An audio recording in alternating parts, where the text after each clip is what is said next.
Alright, ladies and gentlemen, I'm here on the show, and I'm here to talk about the Kentucky Wildcats beating number 22, St. John's, 78-66 reaction. Another second half comeback. They come back in the second half against Indiana. After a kind of a poor first half, they had a poor first half today. They're able to come back in the second half. I believe at one point they held St. John's to 9 minutes without a basket. Phenomenal job by the Kentucky defense. They've really played fantastic these last two games defensively. Like, the defensive side of the ball, they've been really good. First half offensively wasn't too good. Jane Quaint's come out there a few minutes at a time. He's such a, my lord. Once he gets more into game shape and plays a lot more minutes, and it's not on minutes restriction, he's going to put up monster numbers. The dude is just so strong, a beast, a great defender. Averaged 2 blocks a game last year. Probably should have put it this way before, but just putting it out there, Jayden Quaintance I think is going to be the most talented defender Kentucky's had since Anthony Davis. That's not a reaction to today. The dude's just a damn good defender. He was at Arizona State last year before he tore his ACL. Averaged like 2.6 blocks a game or something like that. And also, Jalen Lowe just makes such a huge difference. About 7 seconds when he checked into the game, he felt something with his shoulder. I'm like, oh, he's done for the year. Thought he popped his shoulder again. But Jalen Lowe is gonna make a difference. Like, I'm not saying he's gonna help the team 3-point shooting wise, but it's just the way he pushes the ball up the floor. When he gets the ball, pushes the ball up the floor immediately. Just pushes the ball. Creates good looks for his teammates. And he made shots at the rim today. He missed some of those against Indiana. He made those today. He had a 3-pointer as well. But he's such a difference. He's been back 2 games. He was combined plus 42 in the Indiana and St. John's wins. They're just 2 key players for this team. If they can stay healthy, they're going to be tough to beat. I really think they can compete with anybody if those 2 can stay healthy. And also helps Oweh. While, yeah, he only went 6 of 17, he was 8 of 9 at the free throw line. He got Kentucky momentum. Him, Jalen Lowe, and Jayden Quaintance at the start of that second half got him momentum. And Jalen Lowe just makes Kentucky a different team. I think it's also a great move by Pope from really being a 3-point shooting team to an inside team. Like, they made some in the second half, like Cam Williams made 2 and Jalen Lowe made 1, but I think it's just a great move by Pope from having this team really be a 3-point shooting team this year, just really to a team that plays around the rim.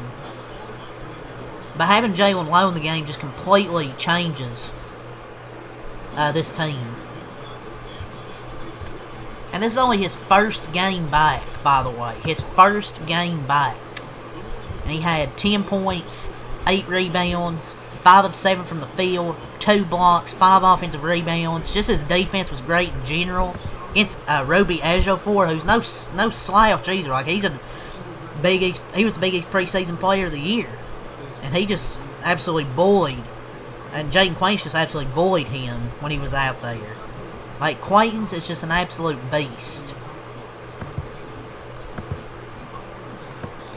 But yeah, Jalen Lowe played 15 minutes and was a plus 20 in those 15 minutes.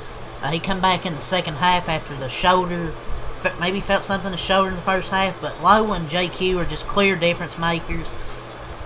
He's got guts, man. Like, he's super tough. At halftime, I thought he was out for the year. I thought he popped his shoulder out and he was gonna be done. I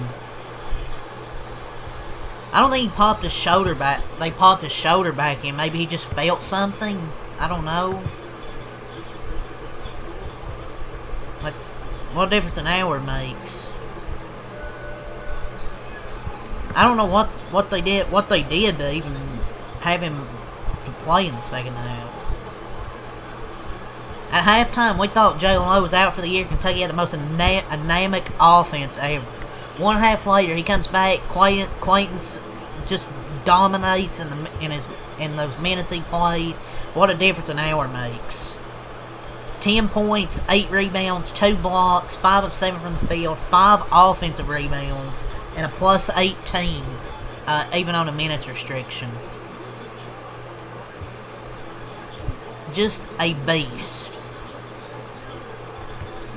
But yet fan bases were telling Kentucky fans they were stupid that Jaden Quains would make a difference.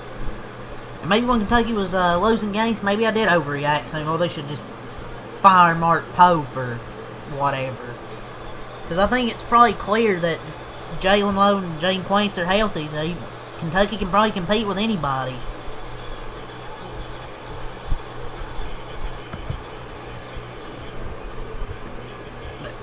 And Jaden Quains was a plus 17 in 17 minutes. When they're both healthy on the court, good things happen. And against the Johnny's front court, nonetheless, Jaden Quains done this in a minutes restriction. I genuinely cannot believe how good he is just in his first game. I thought he'd show a little rust, just coming off an ACL tear, but dude's strong, and he's just a monster. I can't believe how good he is. This is what an NBA lottery pick looks like. Like, he's not an NBA lottery pick for no reason. And he wanted to play here, too. As a 17-year-old in the Big 12 last year, he averaged 9 points, 7 rebounds, and 3 blocks. And after not playing a single game of competitive basketball in 9 months, damn near a year, he had the preseason Big East Player of the Year in a body bag. I don't know how he only averaged 9 points last year. He must not have taken that many shots. But this is a team that can make some noise if he can stay healthy. Like, I really do.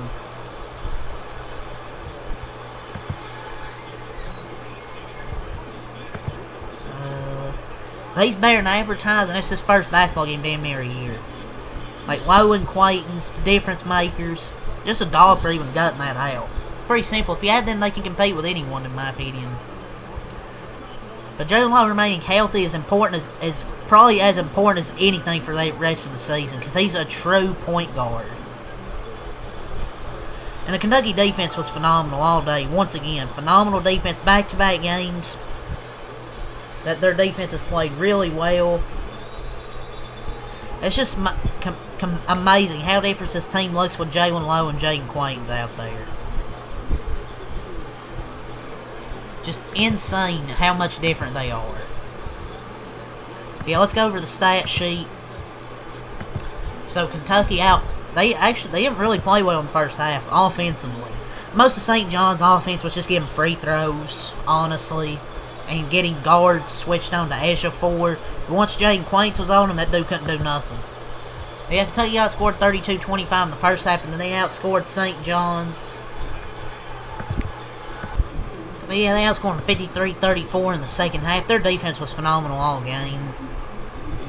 St. John's offense, just other than free throws, they were not really effective at all. Kentucky forced 12 turnovers. Kentucky had 16 turnovers. That was really a problem in the first half, was they were turning the ball over a lot, and they weren't making shots, but the problem was they were turning the ball over.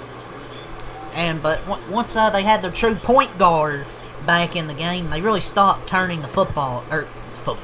Sorry, I was thinking of football because of the college football playoffs. Basketball. Stop turning the basketball over.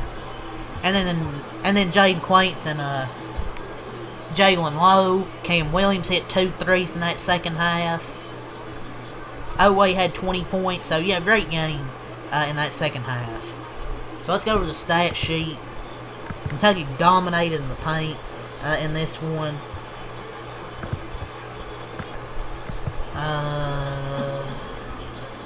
Jalen Lowe, let's go to the starters. Otega Oway had 20 points, 5 rebounds, 1 assist, 3 steals, 6 of 17 from the field, but 8 of 9 from the free throw line. Got some momentum started going in that second half. He had a jumper and then an and one. So they started getting momentum going in that second half.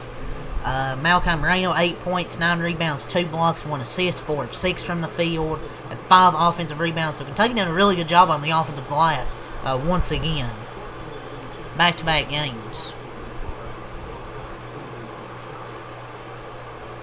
Diabate, 6 points, 5 rebounds, 2 of 4 from the field, 1 of 2 from 3, 1 of 2 from the line, 4 turnovers, 2 blocks. He had some bad turnovers. Kentucky just really, without a true point guard, just the offense is ugly. They turn the ball over a lot. But he had a dunk at the end and got ejected. Colin Chandler, 0 points, 3 assists, 2 turnovers, 1 steal, 1 rebound. He's really regressed these last few games. Maybe it's time to put him on the bench. Aberdeen, 4 points, 3 assists, 3 rebounds, 1 of 5 from the field, 2 of 2 from the line.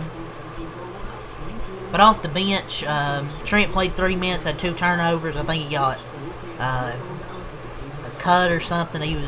I guess he was hurt, was out for the game. But Quayton's 10 points, 8 rebounds, 2 blocks, 5 offensive rebounds, 5 the same from the field, 2 blocks, and 17 minutes of action. What a game from him. Garrison, 4 points, 2 rebounds, 2 of 4 from the field, 1 steal, 1 block. In the minutes he played, I thought he played hard. He's been playing hard these last 2 games, man. Jasper Johnson, 2 points, 2 assists, 1 of 3 from the field. Cam Williams, 11 points, 2 of 6 from the field, 2 of 5 from 3, 2 threes in that second half. Made 5 of his 6 free throws. Jalen Lowe, 13 points, 3 assists, 3 rebounds, 5 of the same from the field, 1 of 2 from 3. Made both of his free throws.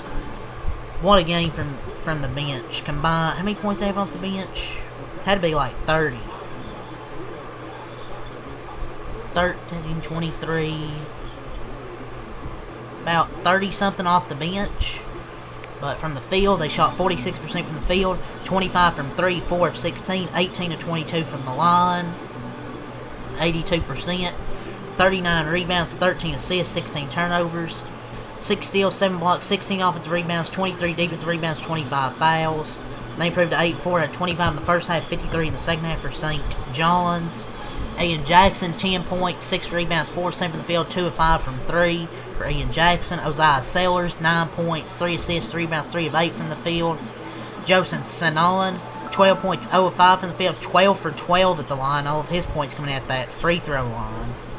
Zuby Ejiofor, 12 points, 3 of 11. Bryce Hopkins, 13 points. But yeah, nobody really shot efficiently at all for St. John's. Ruben Prey, 3 points, 3 free throws. Sadiku Abana, ayo, 0 points. Dylan Mitchell, 4 points. Dylan Darling, 3 points. And left terrace, Leo Tupoulis, 0 points. St. John's shot 33% from the field, 26 from 3, 5 of 19, 84% from the line, 27 of 32. 28 rebounds, 14 assists, 12 turnovers, 10 steals, 5 blocks, 11 offensive rebounds, 17 D boards, and 24 fouls. They scored 32 in the first half, 34 in the second half, and they dropped to 7 and 4. So a great win for the Cats. Mark Pope, Rick Pitino battle, but Jalen Lowe, Jaden Quaint's welcome to the party. Monster second half.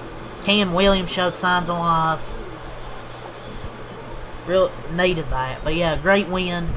78-66 for Kentucky. They win both of their huge games against Indiana and St. John's to get 2 really good wins. And Bellarmine, they'll play Bellarmine on Tuesday at 1 p.m. And then they head to their Christmas break before they start SEC play after that. But yeah, that's really all I got to say for this video, ladies and gentlemen. So leave a like, comment, subscribe for more. Peace.